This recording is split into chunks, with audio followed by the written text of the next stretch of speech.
Mengenang bom Candi Borobudur. Bom Candi Borobudur adalah peristiwa pengeboman peninggalan bersejarah Candi Borobudur dari zaman dinasti Syailendra yang terletak di Candi Borobudur, Magelang, Jawa Tengah pada hari Senin 21 Januari 1985.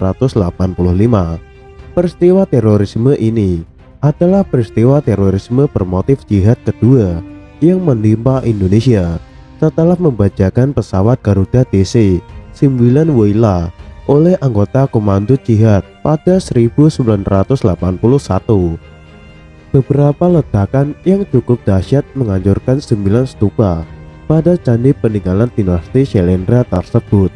Otak peristiwa pengeboman ini disebut sebagai Ibrahim alias Muhammad Jawad alias Krishna, yang oleh kepolisian penyelidik peristiwa pengeboman ini disebut sebagai dalang pengeboman.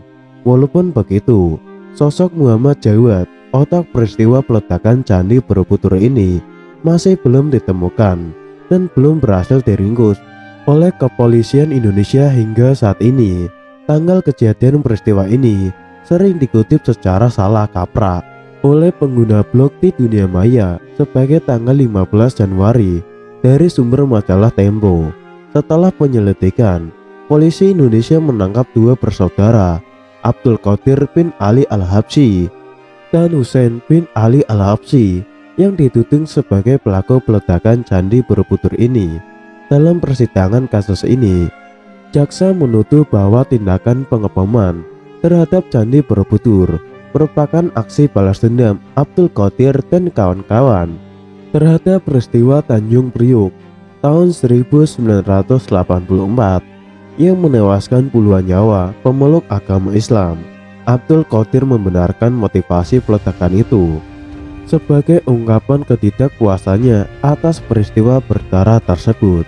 Namun keterangan itu kemudian diragukan karena sosok Muhammad Jawad atau Ibrahim yang disebut Husain sebagai dalangnya kemudian tidak pernah ditemukan oleh kepolisian.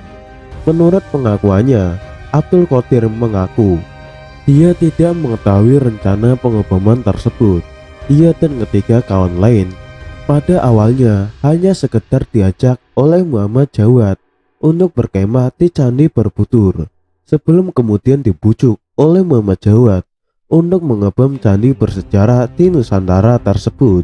Sebagai pelaku di lapangan, Abdul Qadir bukanlah seorang profesional karena dia mengaku bahwa dia tidak mengetahui seluk-beluk teknikal sebuah bom dan hanya mengiyakan bujukan Ibrahim rekannya.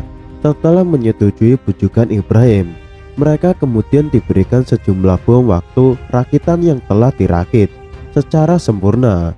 Menurut pengakuannya, Ibrahim adalah orang yang merakit bom-bom tersebut. Bahan bom terbuat dari trinitrotoluena tipe batangan PE808 atau tipe produksi Dahana. Tiap bom rakitan terdiri dari 2 batang dinamit yang dipilih dengan selotip. Abdul Qadir dan pelaku yang lain kemudian hanya tinggal memasangnya di dalam stupa dan menekan tombol berupa tombol arloji untuk mengaktifkan bom waktu tersebut. Abdul Qadir kemudian divonis oleh Pengadilan Negeri Malang dengan hukum penjara 20 tahun setelah terbukti sebagai pelaku peledakan itu. Kakak Abdul Qadir, Husain bin Ali Al-Habsyi, kemudian dihukum penjara seumur hidup di Lembaga Permasyarakatan Kelas 1 Lokokwaro, Malang. Abdul Qadir bin Ali Al-Habsyi memperoleh remisi dari Presiden Republik Indonesia setelah menjalani hukuman 10 tahun, dan Husain bin Ali Al-Habsyi kemudian mendapat gerasi dari Presiden B.J. Habibie pada 23 Maret 1999. Husain sampai sekarang menolak dituduh atas keterlibatannya dalam peledakan Borobudur dan menuding Muhammad Jawad sebagai dalang peristiwa tersebut. Peristiwa pengeboman Candi Borobudur ini berkaitan dengan kasus ledakan bom di bus pemudi ekspres jurusan Bali yang meledak di Banyuwangi, Jawa Timur pada tanggal 16 Maret 1985.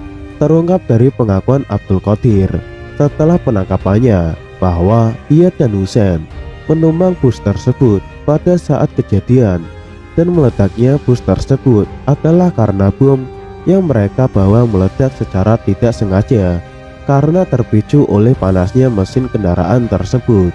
Menurut pengakuannya, mereka tidak paham bahwa bom yang telah dimasukkan ke dalam lonjoran berbahan paralon berdiameter sekitar 30 cm dan dimasukkan dalam tas itu bisa meledak bila kepanasan. Bom tersebut mereka letakkan di atas mesin, dan karena panas dan pemuaian, meledaklah bom tersebut. Peristiwa pengeboman Candi Borobudur ini diduga pula berkaitan dengan peledakan gereja Sasana Budaya Katolik Magelang beberapa waktu setelahnya. 5 setelah peristiwa bom Borobudur, Ibrahim alias Muhammad Jawad belum juga dapat ditemukan dan ditangkap oleh kepolisian Indonesia. Menurut pengakuan Hussein pada Tempo, sosok Muhammad Jawad adalah nyata karena orang itu pernah datang ke majelis taklim yang dipimpin Hussein di Kota Malang. Jawad kerap datang sebagai ustadz dan memberikan ceramah tentang berbagai hal di situ, termasuk tentang tragedi Tanjung Priuk pada 12 September 1984. Sosok ini menurut Hussein sangat pandai berbicara dan mampu memengaruhi anak-anak muda, termasuk Abdul Qadir yang kemudian menjadi pelaku peledakan Candi Borobudur ini. Ketidakmampuan kepolisian untuk melacak dan menangkap Muhammad Jawad hingga kini masih menjadi bahan diskusi. Selain itu, Candi Borobudur pernah mengalami kerusakan cukup parah 33 tahun silam, tepatnya pada tanggal 21 Januari 1985. Bahkan kejadian itu dicatat sebagai tragedi di bidang kepurbakalaan terhebat yang pernah ada. Dalam kejadian itu, 9 bom meledak. Ledakan pertama terdengar pukul 1:30 dini hari, sedangkan ledakan ke-9 terdengar pukul 3:30 pagi. 9 stupa dan 2 patung Buddha rusak. Ledakan memang tidak menewaskan wisatawan atau pengunjung kala itu. Ledakan dinilai kecil, namun berhasil merusak sejumlah patung karena bom diduga kuat diledakan di punggung patung. Hussein Al-Habsyi dan saudaranya Abdul Qadir Ali Al-Habsyi kemudian ditangkap polisi. Keduanya dihukum sebagai pelaku pengeboman Candi Borobudur kala itu. Dari sejumlah sumber, Abdul Qadir dihukum selama 20 tahun penjara oleh majelis hakim, sementara Hussein Ali dijatuhi hukuman seumur hidup. Meski keduanya akhirnya bebas di tahun 1994 dan 1999.